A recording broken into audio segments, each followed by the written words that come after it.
Hello, my name is Brian Venton. I live in Townsville in North Queensland.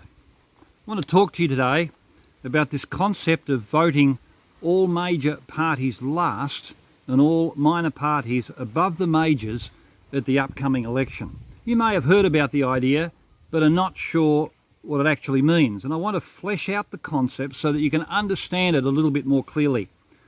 Like many of you, I'm a concerned citizen who has also been impacted by what we have experienced over this past couple of years.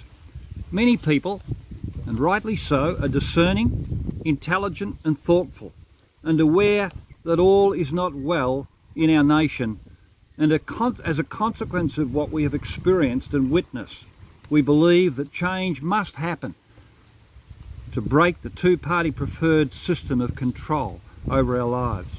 I, like you, want to see change, and in my 50 plus years of voting, I've never before sensed a moment like this where so many people want to make their vote count for a whole lot more than the status quo we have had for the past decades. Something is broken with our system of governance, and this video explains what we can do to see change take place. Think about it deeply. Ponder over these ideas at your family dinner table or at a barbecue with your friends, and hopefully you can begin to believe that you really can make a difference. There's a national conversation about voting all major parties last and all minor parties above all majors in our upcoming election. But what does it really mean? First, as a general observation from the many electorates I and a friend of mine have been researching, and we're looking at many seats throughout Australia, when people vote for a minor party and then when their preferences are divvied up on election night, minor party votes tend to bleed heavily and often inevitably towards the LNP and the ALP by around 65% to 35%. It varies across electorates, but they're the rough statistics. It matters not what minor party you vote for. If we keep gifting our preferences to the major parties, then nothing can nor will change electorally for us. We stop that bleeding of preferences by deliberately choosing to vote any minor and all minors before any majors on our how to vote card. This is radically different to how we have voted in the past. Often we would vote for a minor party candidate as a protest vote against a major party. But then we apply a safety net to our vote by voting our preferred major party high on our list of candidates. Immediately we do that, our protest inevitably becomes diluted and ends up in a major party's vote bucket.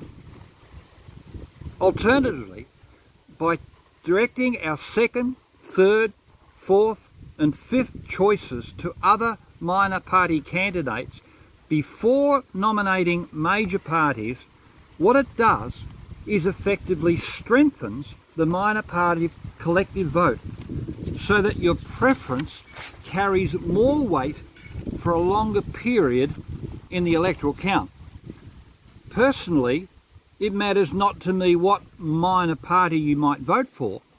Just vote them all at the top of your vote card, in any order you wish, and do it before voting for any major party candidates.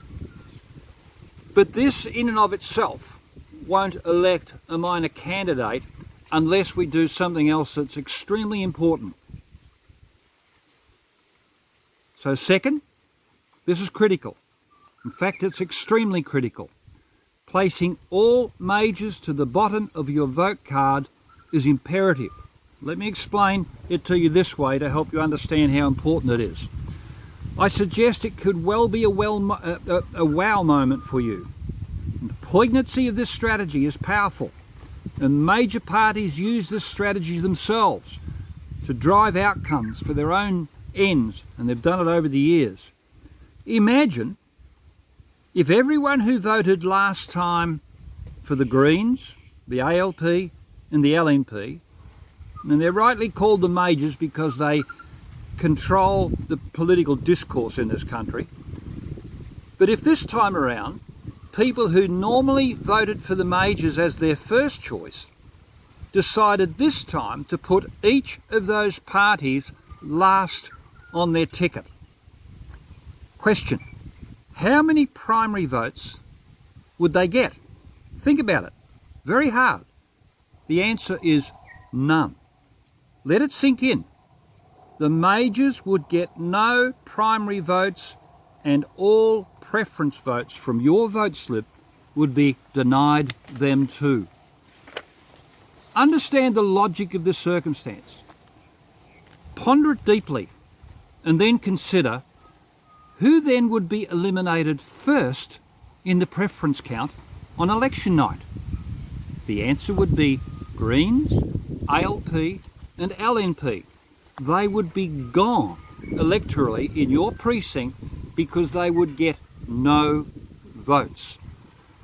Now, running parallel to that scenario, we should then ask another question. Where would that pool of votes go? Those primary votes initially afforded to the big three would have to go somewhere. Where would those votes go to? Who would get them? The answer to that question is that they would go to another minor candidate of our collective preference. Let that sink in. If we can grasp this concept of no primary vote equals no preference vote, then stuff happens at a remarkable level, and most of us have never quite understood that dynamic. Now, there's another question that we could ask.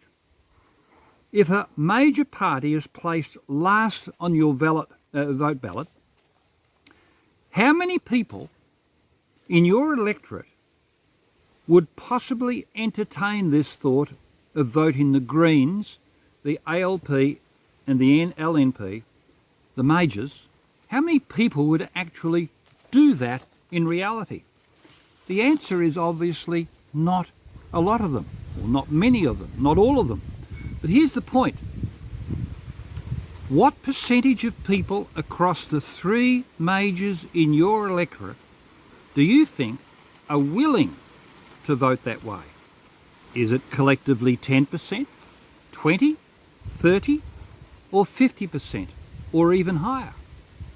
I don't know about you, but if I can read the mood of the national electorate, I think the appetite for a substantial shift in voting rationale is very high for lots of reasons that I won't go into here. But I suspect there are hundreds of thousands of people, perhaps even millions, who in their subconscious minds are saying we have to make change happen. We can't let this ever happen again to us as a society. Well, this is how it'll happen. Follow the logic.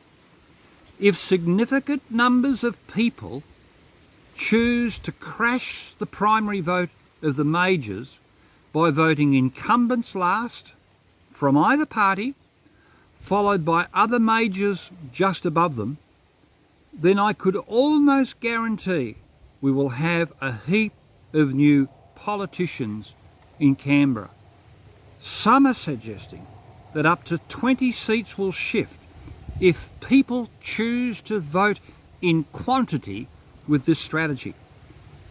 The rationale, I believe, to do it is very clear in people's minds, the why for. The process is pretty straightforward. The big question is whether people are willing to believe that change can happen.